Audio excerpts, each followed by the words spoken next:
Qu'est-ce qui se serait passé si Adam et Ève avaient préféré courir dans les bras de Dieu plutôt que d'aller se cacher? Waouh! Les richesses de ta grâce me suffiront toujours. Alors vous reprenez place, vous dites quelque chose de très agréable, de gentil, de profondément sympathique à votre voisin, votre voisine. Et à vous qui êtes en ligne, en direct sur Internet, on veut dire toute notre appréciation. Essayez d'être créatif quand même, hein, parce que des phrases toutes faites, ça touche pas beaucoup. Alors, stop. Vous avez brûlé votre temps. Maintenant, je demande à votre voisin, à votre voisine, est-ce que c'était vraiment bon? Ou bien est-ce que c'était tout à fait... Essayez d'être gentil dans la réponse également. Voilà. On lit ensemble le verset, c'est la deuxième et dernière partie de notre message qu'on a commencé la semaine dernière. L'Éternel Dieu dit, il n'est pas bon que l'homme soit seul. Tous les célibataires disent Amen, surtout les hommes. Et je lui ferai une aide qui soit son vis-à-vis. En fait, dans l'être humain, homme et femme, il y a un désir de connecter avec une âme sœur, avec quelqu'un qui puisse battre à l'unisson avec notre cœur. La semaine dernière, la première partie, ça s'affiche sur vos écrans, l'intimité, première partie avec la définition. L'intimité, c'est un sentiment de proximité personnelle avec quelqu'un.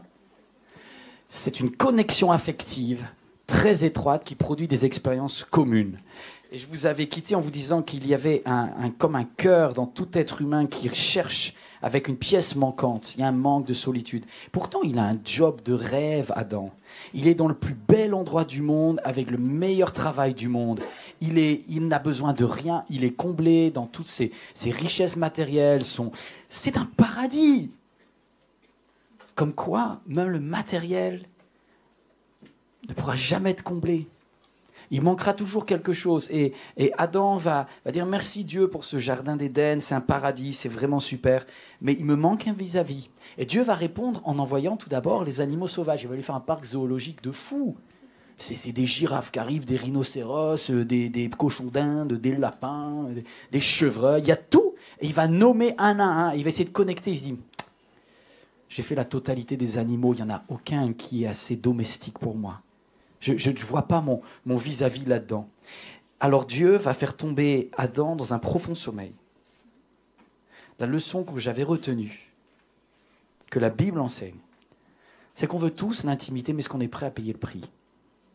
Est-ce que tu es prêt à ce que Dieu enlève une protection de ton cœur, une côte, afin de te faire expérimenter ce qu'est la véritable intimité?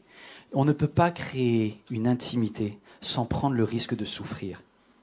On ne peut pas créer d'intimité sans prendre le risque d'être blessé.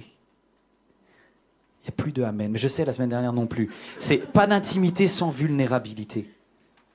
Le sexe peut être sans intimité. Le coup de foudre peut être sans intimité. Mais si vous voulez être profondément épanoui affectivement, ça va demander une vulnérabilité, ça va demander une transparence, c'était le deuxième point, et enfin, ça va demander une réciprocité. L'intimité en danger, parce que le problème de cette intimité, c'est qu'à la base, Dieu avait prévu que l'être humain et lui connectent suffisamment pour pouvoir trouver son vis-à-vis. L'homme était censé être le vis-à-vis de Dieu, mais c'est l'homme qui a dit « Ma relation avec Dieu, mon premier cercle, ça s'affiche sur vos écrans, n'est pas suffisant. Ma relation avec Dieu ne me comble pas assez. » Alors l'homme a dit « Je veux plus. » Et Dieu qui est quelqu'un d'extrêmement bon, il s'adapte et il dit s'adapte. Je ne sais pas si c'était prévu dès l'origine ou pas, mais en tout cas, Dieu a accepté de pourvoir en donnant à Adam sa Ève, la chair de sa chair. Et lorsque Ève arrive, Dieu dit, voici maintenant tu vas connecter, les deux s'attacheront l'un à l'autre. Tu vas connecter, vous allez être tellement intimes.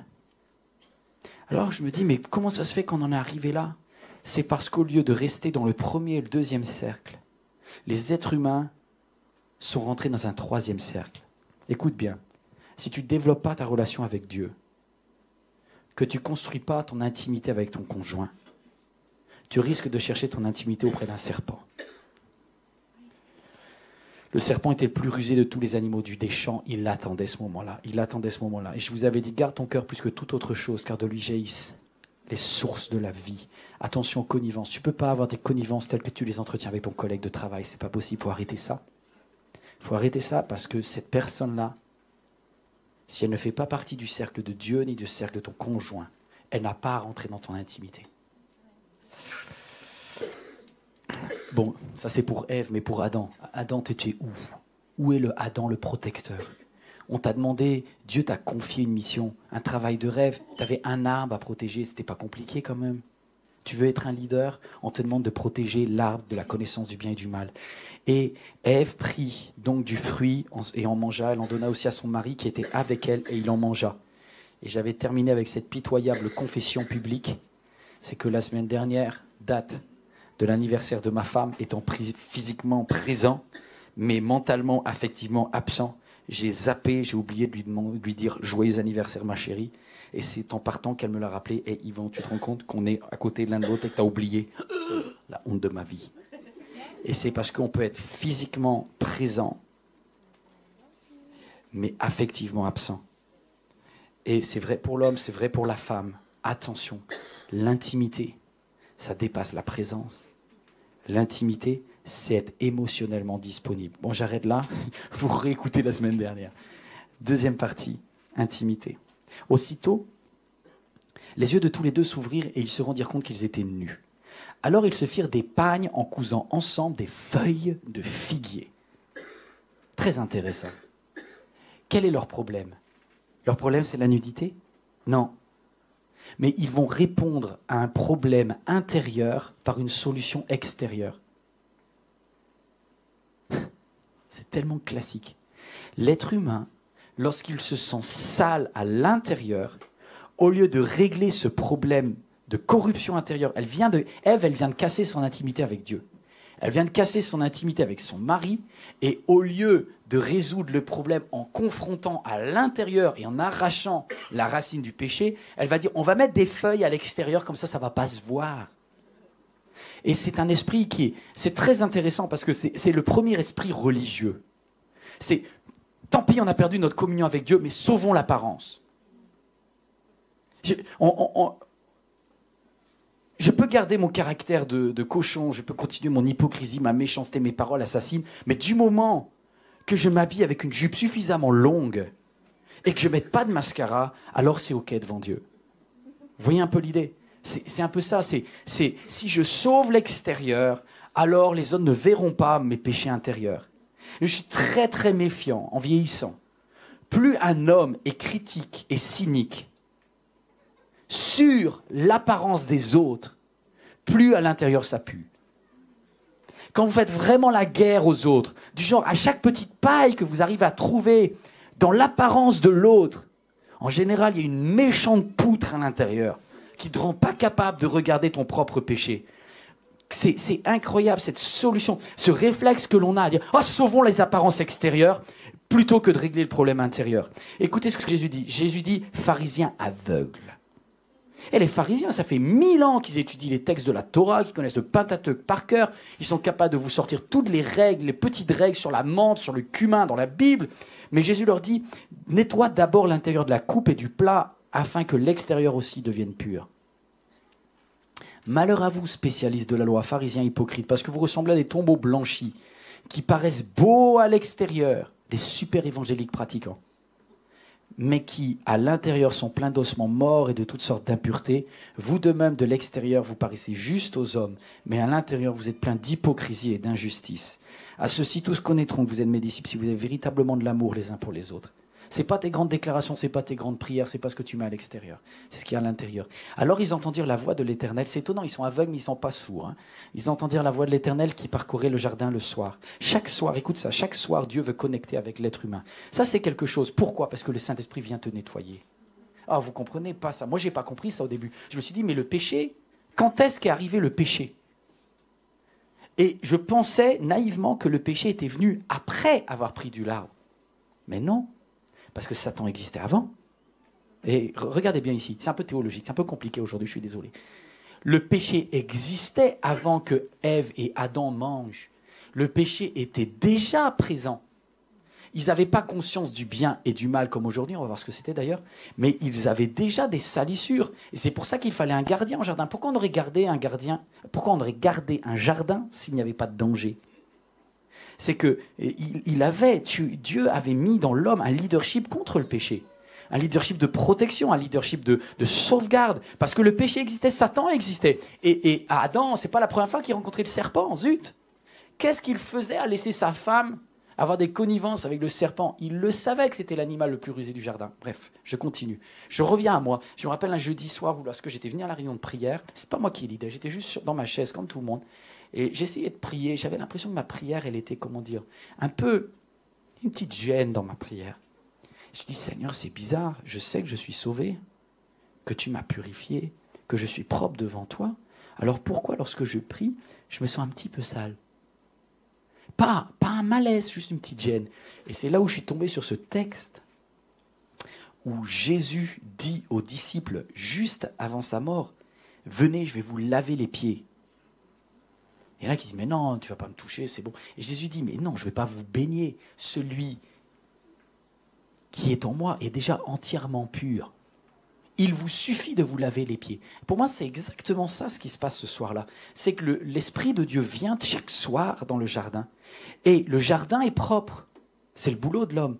Mais toutefois, Dieu passe un petit coup final avant de passer la nuit. J'ai marqué dans mon téléphone portable, je vous invite à le faire pareil, à 22h30, c'est mon heure à moi. J'ai mis une alarme. 22h30, nettoyage par le Saint-Esprit. Ça peut être très court. D'un tout petit coup, tu dis Saint-Esprit. Je ne vais pas passer dans la journée d'après sans avoir passé un tout petit peu de temps ce soir pour que tu viennes me nettoyer. Il ne s'agit pas de mon salut, je suis sauvé, je suis propre devant Dieu. Mais juste nettoyer les pieds, toutes les petites impuretés que j'ai pu récolter sans le vouloir durant la journée. Vous comprenez l'idée? Je continue. Refus. Refus de l'homme et de la femme. L'homme et la femme se cachèrent loin de la face de l'Éternel, au milieu des arbres du jardin. Le refus de transparence, c'est la mort de l'intimité.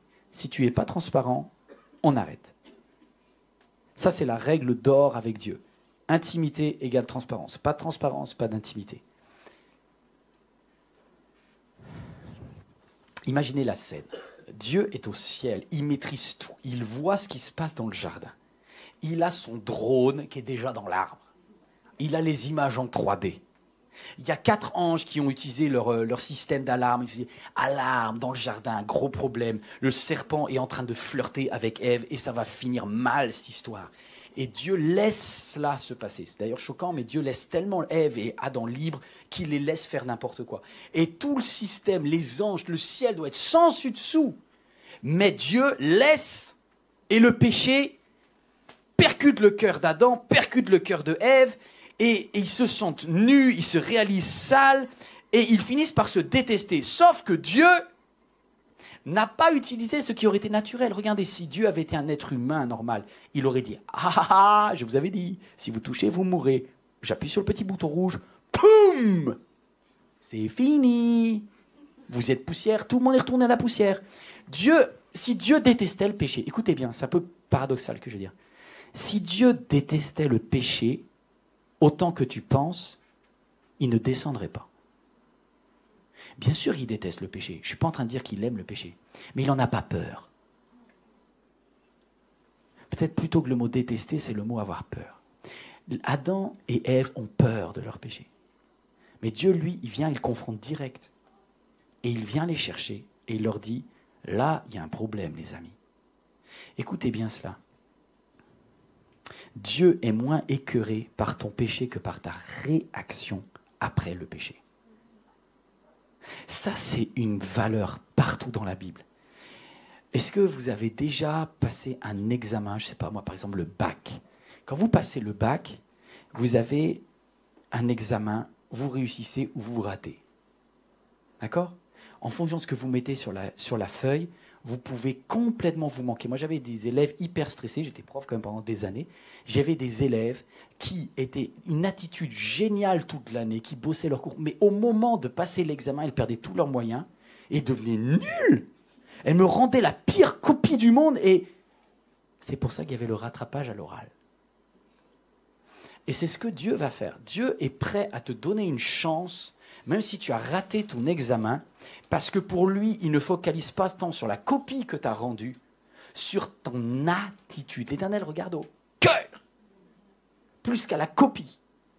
Adam et Ève ont péché, mais Dieu leur donne une possibilité magnifique de pouvoir bien réagir. Quelles sont les questions que Dieu pose? 3 questions, regardez bien. Dieu te dit, t'es où? Qui a fait ça? Et pourquoi tu l'as fait? Où est-ce que tu es? Qui a fait ça? Et pourquoi tu l'as fait? Il y a une phrase que le pasteur Jean m'a montrée dans la Bible que je trouve magnifique et qui montre que Dieu est bien plus intéressé par ton attitude que par ce que tu as fait. Regardez, c'est dans le livre des Proverbes.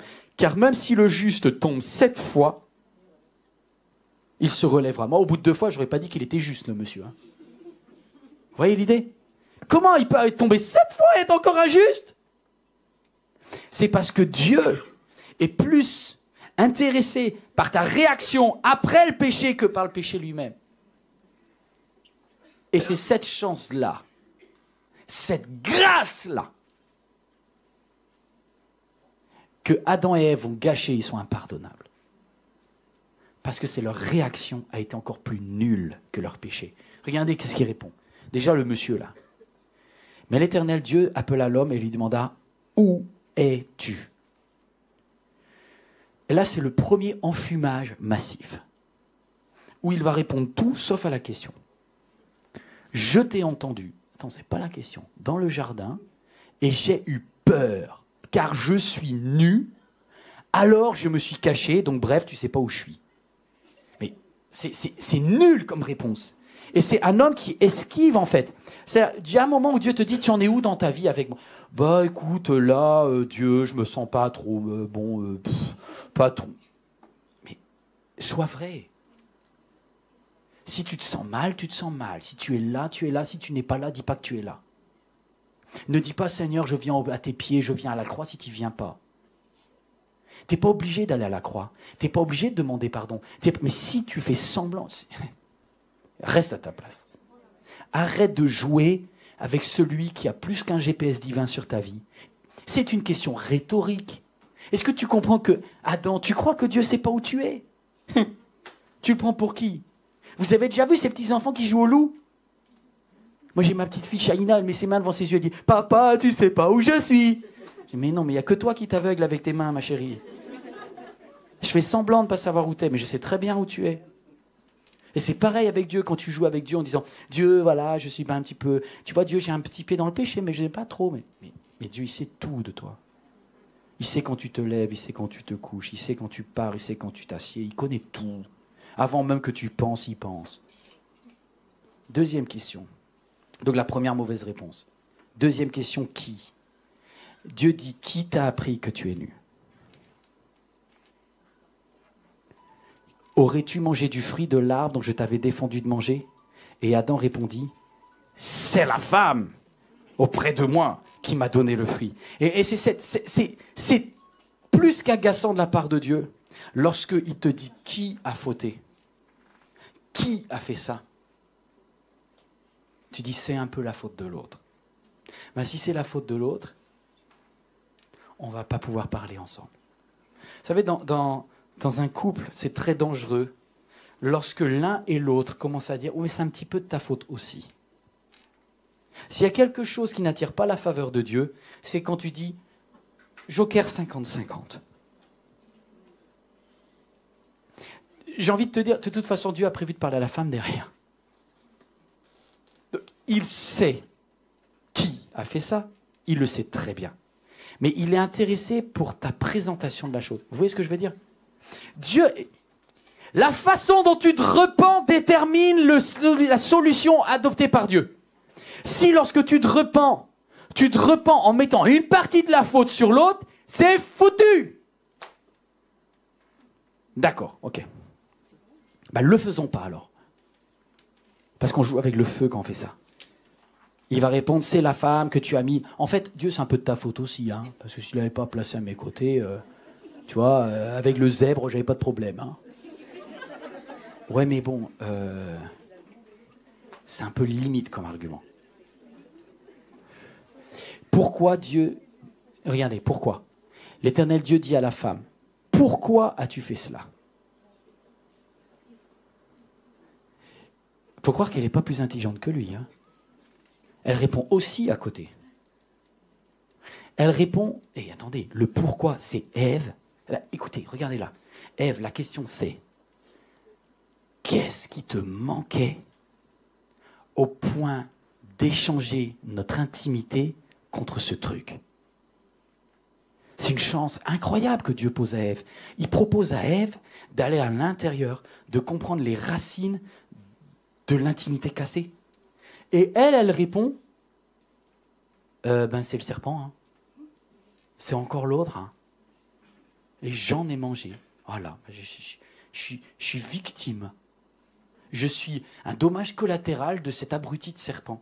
Mais tu ne peux pas faire ça avec Dieu. Parce que Dieu, il scanne tout, il connaissait le serpent. Le serpent existait avant toi, il le connaît depuis l'éternité, il sait comment gérer Satan.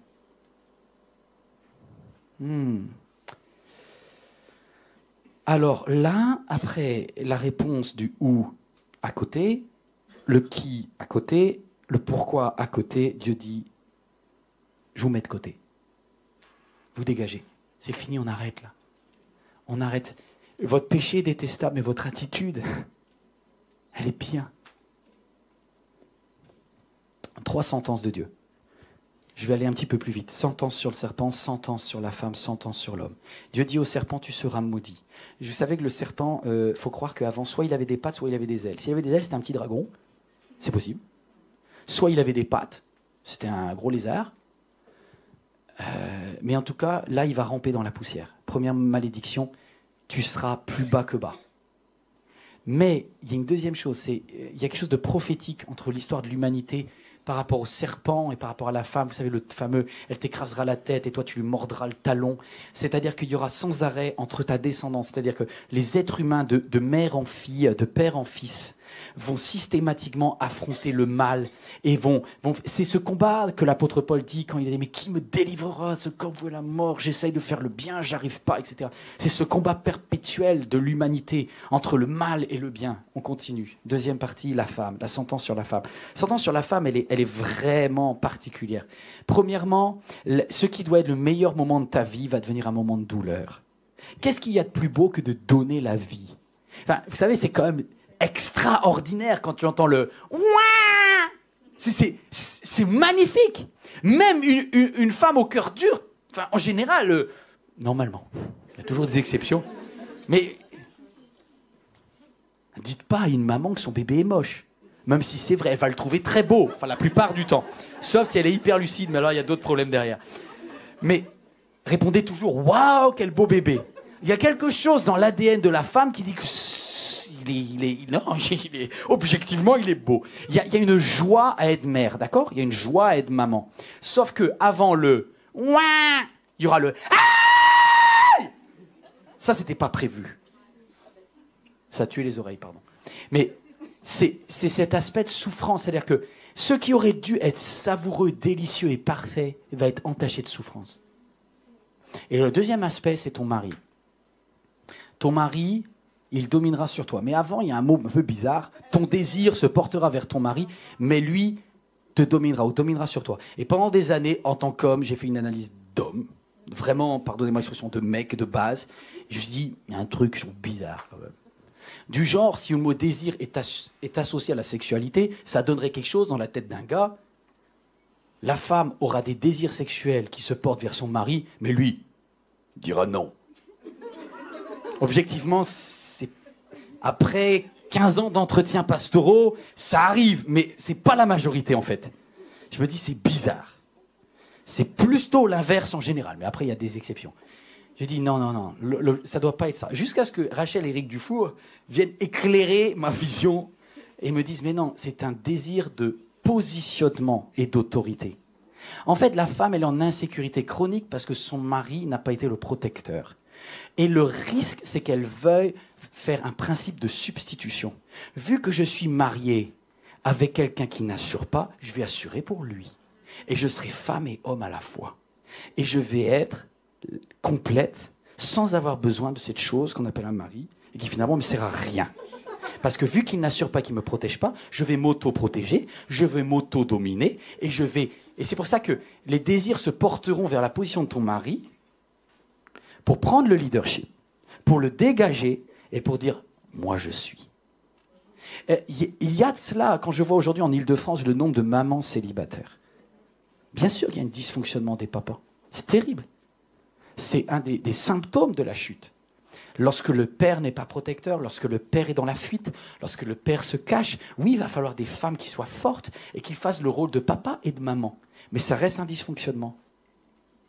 Et le danger, c'est toute ta vie d'essayer de reproduire ce schéma, à être sans cesse en revanche sur le passé en disant « je vais devenir autosuffisante ». Tu n'es pas autosuffisante. Et en tant qu'homme, tu ne l'es pas non plus. Et pour l'homme, ce qui est dramatique, c'est que comme ce monsieur est en échec et qu'il est déchu, il lui reste que de quoi pour dominer. Et bien dans l'histoire de l'humanité, il reste à l'homme ses biceps. Puisqu'il a perdu son leadership, il lui reste ses muscles. Et c'est pour ça que depuis la nuit des temps, si l'homme a été macho et domine, c'est parce qu'il frappe plus fort. Et voici ce qui va encore amplifier ce cercle machiavélique de la femme qui méprise le mari. Et du coup, le mari se sent humilié, est encore plus distant, voire plus violent. Et ça crée un affreux cercle de violence, de mépris, de coups, de mépris, de coups, de mépris, de coups. Et on est dans une situation d'abus total, où l'homme est déchu, l'homme fait honte, l'homme est là juste pour affirmer une autorité qu'il a perdue. Et du coup, un verset comme « Femme, soyez soumise à votre mari », si tu lis dans une version de la charia, mais tu dis « Mais jamais !» Parce que je ne vais pas être soumis à un dingue. C'est ça le problème. Sauf qu'il n'en était pas ainsi dans le plan de Dieu. Quand Dieu parlait de l'homme et de la femme, voici comment Christ parle de l'Église. Il dit « Christ aime l'Église. Et Marie, aimez vos femmes comme Christ a aimé l'Église et s'est livré lui-même pour elle. » En gros, Christ dit, ton boulot d'homme, ton leadership, c'est d'aller devant pour prendre le coup pour que ta femme ne l'ait pas. Livrer pour elle, c'est tu dois te mettre en protection. Nominé. C'est ça l'idée. Qu'est-ce que Christ a fait si ce n'est cela? C'est afin que l'Église soit pure. Je vais aller et je suis prêt à mourir sur la croix pour sauver l'Église. Ah oui, du coup, tu réfléchis avant de te marier. Mais c'est ça, aimer. C'est ça le leadership. Le leadership, c'est Marie, aimez vos femmes. Et du coup, une femme se soumet assez facilement à un mari qui se sacrifie quand même. Du genre, c'est beaucoup plus acceptable. Amen, ouais, bon. Si vous avez un mari déjà, malgré ses défauts, essayez d'être un peu plus soumise. C'est pas évident. Non, mais c'est pas évident. Parce que c'est des deux côtés qu'on est déchus. Malheureusement, vous êtes aussi déchus que moi. Waouh. Et l'homme dit, faisons-nous un pagne là, on va cacher l'extérieur, parce que, tant pis, on a perdu l'intérieur, mais au moins sauvons les apparences. Et ça, Dieu, c'est insupportable. Et Dieu dit, ton pagne là, de feuilles de figuier là, ça cache rien du tout. Mais, vous voyez, j'ai oublié un concept, pardon. Juste avant. Ils ont pris de la connaissance de l'art, de la connaissance du bien et du mal. Vous êtes toujours là? Alors faites juste 5 minutes d'effort, ça va être un petit peu complexe, un peu de la théologie discutable, mais ça peut vous rendre un peu plus intelligent ou intelligente. L'arbre de la connaissance du bien et du mal, c'est quoi cette histoire? Est-ce que c'est un arbre du péché? Non, parce que le péché existait, Satan existait avant, la tentation existait, je crois que le péché existait avant qu'elle en ait prise.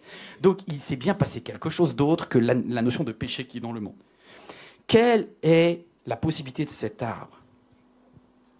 Cet arbre, ça peut être la conscience, et une des optiques possibles, c'est de dire, regardez, dans chaque être humain, un enfant ou une fille, vers 4-5 ans, je remercie Rachel pour tous ses conseils, c'est vrai par rapport à cela, vers 4-5 ans, 6 ans, l'enfant, la petite fille, le petit garçon, tout d'un coup, il prend connaissance de ce qu'il fait est mal et a des conséquences. Et d'ailleurs, c'est les premières angoisses par rapport à la mort. Première possibilité, la connaissance du mal, la connaissance du bien, et la connaissance de la mort, entre 4 et 6 ans, ça viendrait de là. Deuxième possibilité, c'est la notion de jugement. Parce que si tu connais le bien et le mal, tu prends une position de juge. Restez avec moi. J'ai eu un débat avec un ami, on était dans la voiture, et puis on parlait de qu'est-ce qui se passait pendant la guerre, et de la notion de est-ce qu'on doit se défendre avec une arme, si on était par exemple dans des tranchées en 14-18, que vous savez, c'était abominable les tranchées. Hein. Ils étaient dans la boue, ça pue, ils sont morts, ils ont de la chair déchiquetée qui est partout. C'est épouvantable. En fait, cette année, il y a un siècle, c'était comme ça, mais il y a un siècle, nos arrière-grands-parents, pour ceux qui étaient en métropole, ils ont vécu ça. Ils sont morts là-dedans. Et vous avez, au bout du couloir, des fois, ils se rendaient compte, ils avaient leur baïonnette, il n'y avait plus de balles, il y avait un Allemand de 17 ans en face, toi, tu es un Français de 19 ans, et c'est le premier qui va percer l'autre pour lui exploser les organes, parce que tu te dis, soit je le fais, et je suis sauvé, soit je le fais pas, et je suis mort. Donc, en fait, la connaissance du bien et du mal, c'est ce dilemme terrible de dire, je vais me positionner en juge, c'est toute la notion de légitime défense, c'est toute la... Si je tue cet homme-là, j'ai le droit, parce que c'est la guerre. Mais si je le tue, il y a 3 enfants qui vont perdre leur papa et qui vont hurler dans la nuit lorsqu'ils vont apprendre que papa est mort. Donc je ne peux pas le faire. Mais si jamais je ne le fais pas et que lui me tue, j'ai ma femme qui est restée à la maison qui va dire « Mais où était Dieu? Il a laissé mon mari se faire tuer !» Donc j'ai une solution qui est mauvaise ou une autre solution qui est mauvaise. Et c'est ça le dilemme, la connaissance du bien et du mal. Et je pense que ça pousse à la violence. En fait, quand tu es juge, tu es obligé d'être violent. Le juge, il va devoir prendre une position. Mettez-vous à la place du Texas, par exemple. Vous devez juger un cas où il y a un homme qui a violé 3 petites filles et qui a tué les 2 dernières. Dans d'épouvantables circonstances. Vous êtes là et vous êtes juge. Qu'est-ce que vous faites? La peine de mort? La prison à vie? Mais il n'y a pas de solution, mes amis. Ce qu'on voudrait faire, c'est que les petites filles, elles reviennent et réécrire l'histoire. Mais ça, on ne peut pas. On n'est pas Dieu. Donc, on va essayer de se positionner à la place de Dieu et d'essayer sur la terre de mettre un jugement. Et c'est pour ça que Dieu dit, moi, c'est mon analyse, la deuxième, c'est que Dieu dit, sortons les hommes du jardin et la femme du jardin, parce que maintenant, ils sont devenus comme nous. Qu'est-ce qu'on a pris comme de Dieu là-dedans? La capacité de juger les autres. Et je pense que ça explique pourquoi Jésus, lorsqu'il revient sur la terre, il change complètement la notion de justice. Il dit, vous avez appris, œil pour œil, dent pour dent, légitime défense, les gars. Il est venu pour te taper, tu tapes, c'est tout. Mais moi, je vous dis, et je pense que Christ nous invite à sortir du domaine de la connaissance du bien et du mal, mais c'est un petit peu compliqué, et là, je ne vais pas aller plus loin aujourd'hui. En tout cas, une chose est sûre, à partir du moment où il a mangé de la connaissance de l'arbre du bien et du mal, la violence est entrée dans le monde, elle est entrée dans le couple, elle est entrée par rapport à la terre, elle est entrée par rapport au serpent, elle est entrée par l'homme et l'homme, et quelques temps plus tard, Caïn va tuer Abel.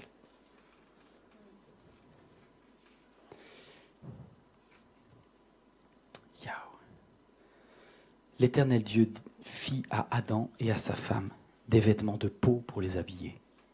Ben là aussi, il y a de la violence, mes amis. Parce qu'il y a un animal qui, à mon avis, n'était pas tout à fait d'accord.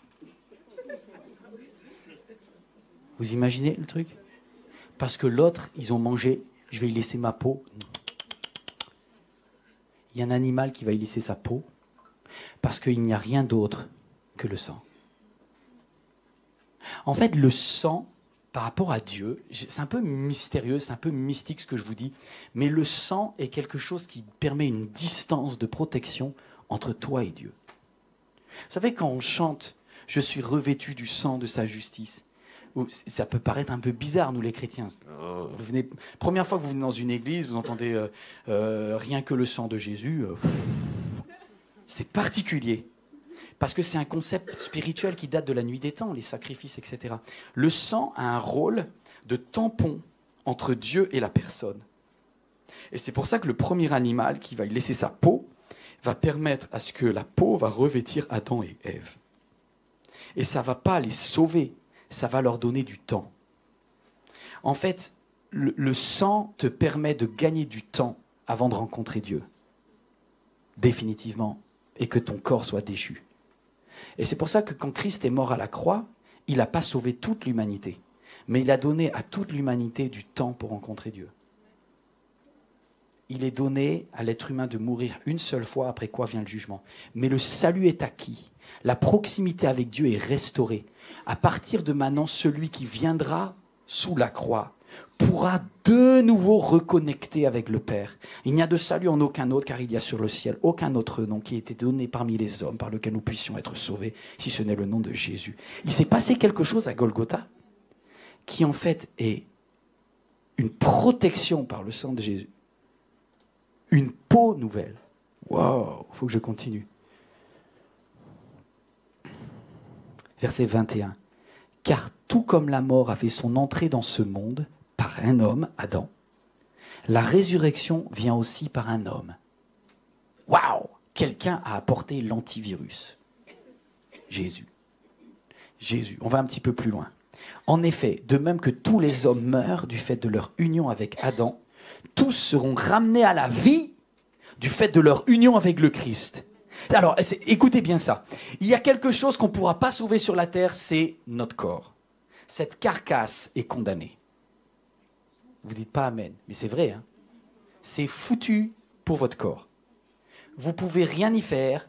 Revitalif, c'est tout ça. Ça fait gagner du temps, mais c'est tout. C'est foutu, condamné, perdu. Vous pouvez faire tous les liftings du monde, ceux que vous voulez. Vous pouvez faire des greffes, des regreffes, des surgreffes. Au bout d'un moment, ça va craquer. Le corps est foutu parce que le corps est ce qui nous rattache à Adam. Mais tous seront ramenés à la vie du fait de leur union avec le Christ. Qu'est-ce que Christ est venu sauver? Ton esprit. Et c'est pour ça que Christ dit, si un homme naît d'eau et d'esprit, sans ça, tu ne peux pas avoir la vie éternelle. La vie éternelle, c'est de recevoir l'Esprit de Dieu en toi. Dieu ne peut plus sauver ton corps, c'est foutu. Oh, il fait des arrangements, ce qu'on appelle des guérisons. Il fait je sais pas moi, c'est l'expression un petit peu moche, mais il accepte de faire un atelier de mécanique, quoi. Il change le pot d'échappement, il change les freins, il change l'embrayage. Il dit, Seigneur Jésus, pose ta main sur mes yeux. Boum, il change, il remet des nouveaux yeux. Mais au final, tu sais très bien que ça finira mal d'un point de vue physique. On peut faire toutes les réparations. Vous avez déjà vu ces voitures-là, ça devrait être interdit d'ailleurs. Des voitures, sur le... il y en a moins maintenant, depuis qu'ils mettent des petites vignettes. Là. Mais sur le périphérique, vous aviez de ces voitures, c'est des tacos. Ils ont le phare arrière, quand tu les doubles, il y a un phare qui est rouge, l'autre qui est jaune, il y en a un qui pend, on dirait qu'il a perdu son œil derrière. Il y a le capot qui traîne, t'as fait une fumée noire à chaque fois qu'il redémarre. Après, tu passes sur le côté, tu vois qu'il y a une vitre, c'est du scotch. Tu passes devant, t'as le capot, tu dirais qu'il a fait le Paris-Dakar, tellement il n'est pas revenu. Et un gros éclat au milieu, mais tu te dis, mais il est fou le papy de conduire ce truc-là. C'est un danger public. Mais vous voyez, il est attaché à sa vieille carcasse. Et il va aller... Il va dire, 93 ans, on peut changer encore le rétroviseur. Il y a un moment où il faut arrêter le rechange, vous voyez. On veut tous la guérison, mais il y a une fois où Dieu ne va pas t'exaucer. Il va dire, attends, cette fois-ci, la réparation, c'est on arrête là après. Hein. Je te guéris une dernière fois, Ézéchias. Hein. Je te redonne 15 ans, mais après, on fait l'arrêt définitif. Hein. Ça part à la casse, tout ça. Pourquoi? Parce que tu ne peux pas aller au ciel en voiture. Il faut prendre un avion, c'est pas le même véhicule. Cette voiture, elle est faite pour la terre, elle est faite pour rouler. L'avion, il est fait pour voler. Il faut que... Et écoutez bien, c'est tellement beau ce qui est écrit lorsqu'il est dit... oh là là là, il faut que je retrouve mon... Verset 47, un petit peu plus loin, la vidéo, vous arrivez à suivre. En effet, le premier homme tiré de la terre est fait de poussière. Il retourne à la poussière. C'est de la carrosserie, ça retourne à la carrosserie. On ne peut rien faire avec cette carrosserie-là. Elle ne volera jamais. Par contre, le second homme, Jésus, est du ciel. C'est aussi le cas pour la résurrection des morts. Le corps est semé corruptible. Il ressuscite incorruptible. Il est semé méprisable. Il ressuscite glorieux. Il est semé faible. Il ressuscite plein de force. Il est semé corps naturel. Il ressuscite corps spirituel. Et à propos de Christ, il nous est dit, Christ est un esprit qui communique la vie. Vous comprenez ça? Dieu n'est pas tellement intéressé pour sauver ton corps, c'est important parce que ça aide ton esprit à comprendre sa puissance de régénération.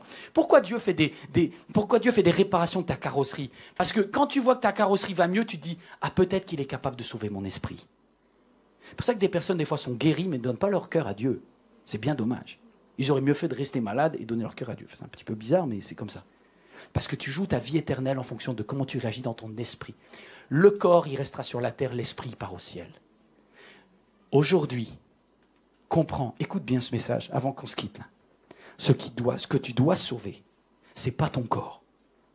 Ce que tu dois sauver, c'est ton esprit. Tu ne pourras pas sauver ton corps. Et si tu peux mettre juste cette image, l'apôtre Paul, il dit, en effet, Christ est ma vie et la mort m'est un gain. Pourquoi il dit ça?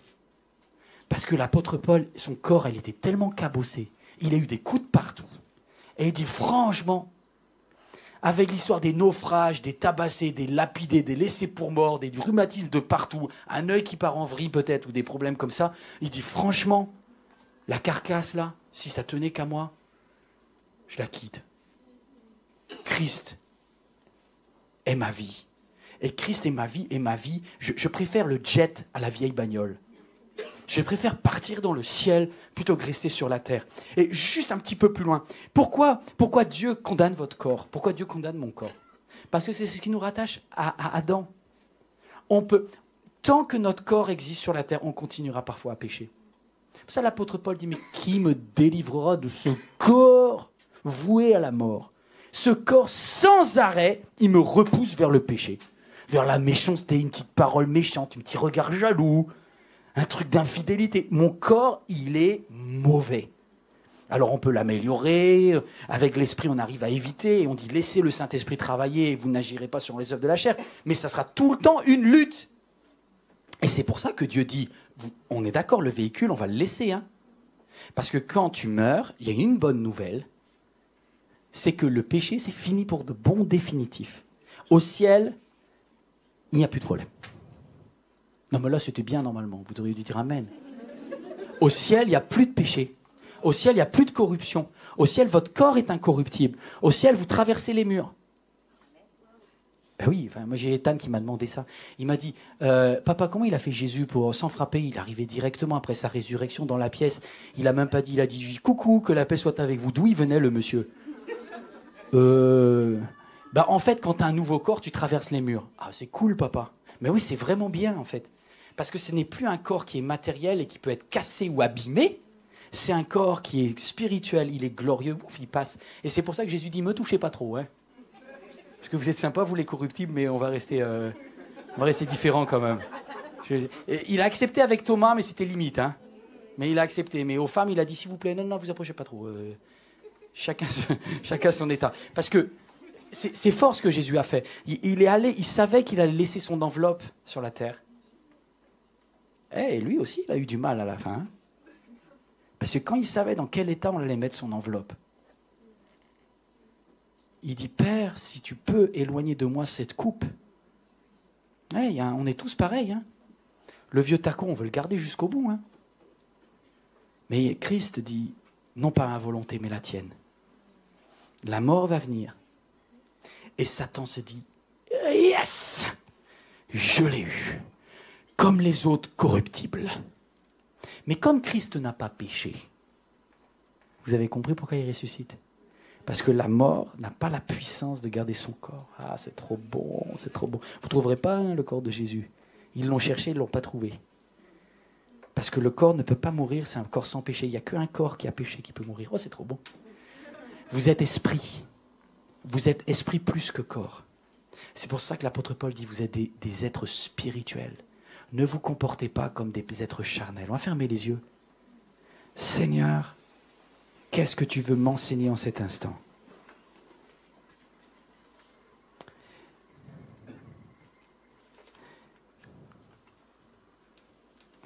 Alors que les têtes sont baissées, les yeux fermés, vous qui êtes devant votre écran également, je vous demande de réfléchir. Prenez votre temps avant de répondre.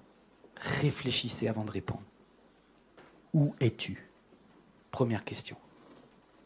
Où en es-tu dans ta relation avec Dieu? Est-ce que tu es en train de te cacher ou est-ce que tu dis « Je viens » ?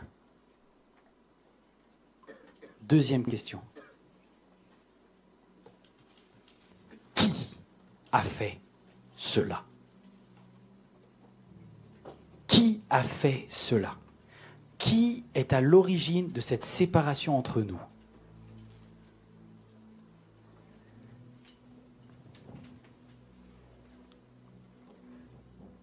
Prends ton temps pour répondre. Troisième question.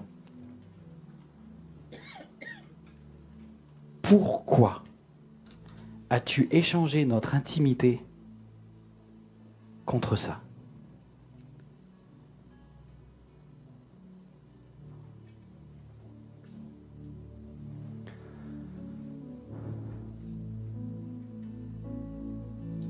Et l'Esprit de Dieu vient comme il venait ce soir-là. Et il va te confronter. Il te confronte et il dit, ok, tous les deux, est-ce qu'il y a un espoir?